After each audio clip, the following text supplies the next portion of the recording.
Albert Einstein once said, everybody's a genius, but if you judge a fish by its ability to climb a tree, it will live its whole life believing that it is stupid. Ladies and gentlemen of the jury, today on trial we have modern day schooling. Glad you could come. Not only does he make fish climb trees, but also makes them climb down and do a 10-mile run. Tell me, school, are you proud of the things you've done? Turning millions of people into robots, do you find that fun? Do you realize how many kids relate to that fish? Swimming upstream in class, never finding their gifts, thinking they are stupid, believing they are useless? Well, the time has come, no more excuses. I call school to the stand and accuse him of killing creativity, individuality, and being intellectually abusive.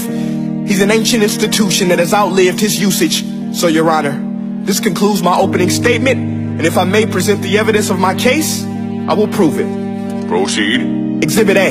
Here's a modern day phone. Recognize it? Here's a phone from 150 years ago. Big difference, right? Stay with me. Here's a car from today, and here's a car from 150 years ago.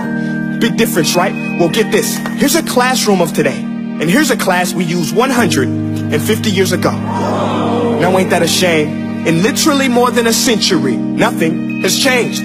Yet you claim to prepare students for the future?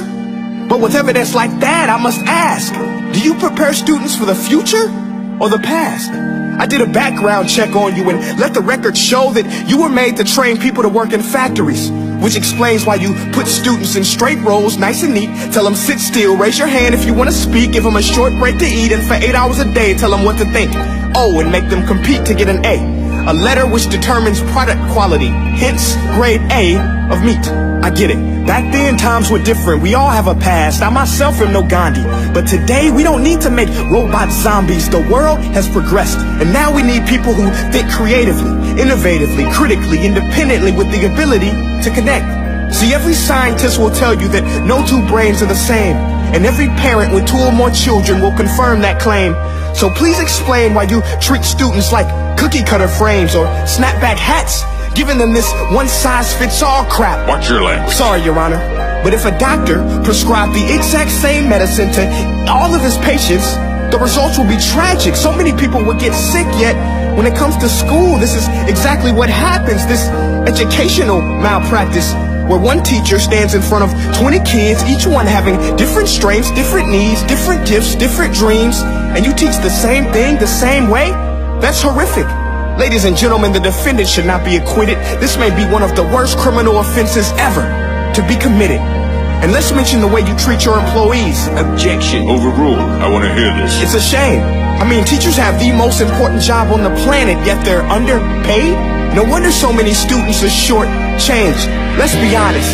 Teachers should earn just as much as doctors, because a doctor can do heart surgery and save the life of a kid. But a great teacher can reach the heart of that kid and allow him to truly live. See, teachers are heroes that often get blamed, but they're not the problem.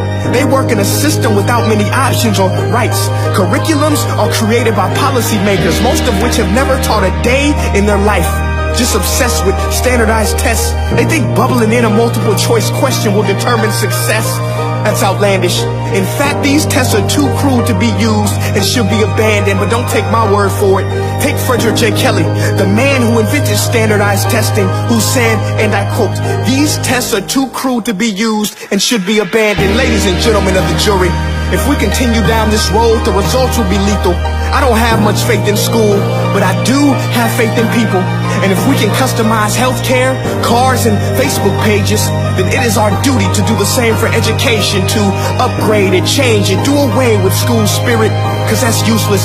Unless we're working to bring the spirit out of each and every student, that should be our task. No more Common Core. Instead, let's reach the core of every heart in every class. Sure, math is important, but no more than art or dance. Let's give every gift an equal chance. I know this sounds like a dream, but countries like Finland are doing impressive things. They have shorter school days. Teachers make a decent wage. Homework is non-existent, and they focus on collaboration instead of competition. But here's the kicker, boys and girls. Their educational system outperforms every other country in the world. Other places like Singapore are succeeding rapidly. Schools like Montessori, programs like Khan Academy. There is no single solution, but let's get moving. Because while students may be 20% of our population, they are 100% of our future. So let's attend to their dreams, and there's no telling what we can achieve. This is a world in which I believe, a world where fish are no longer forced to climb trees. I'll rest my case.